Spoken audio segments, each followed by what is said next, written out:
tá demokracia je oveľa jednoduchšia v malých komunitách, lebo každý každého pozná a naozaj pomerne je jednoduché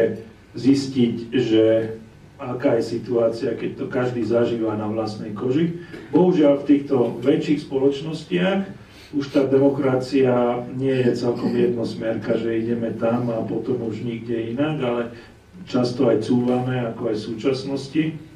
A tam tá garancia nie je, ale to, čo je pozitívne, je, že na Slovensku sa doteraz nestalo niečo také ako v Bielorusku, Rusku alebo Maďarsku. Vždy sa tie garnitúry aspoň trošku menili.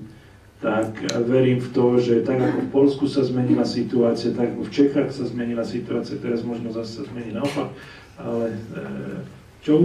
to je tá demokracia, že demokracia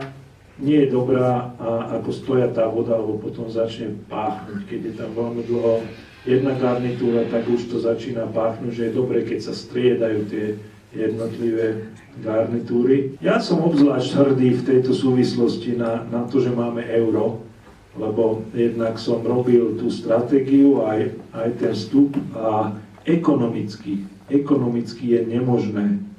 alebo teda takmer nemožné opustiť tú eurozónu. To znamená, že keby, teda je možné, ale obrovské problémy krízy, že to je taká poistka,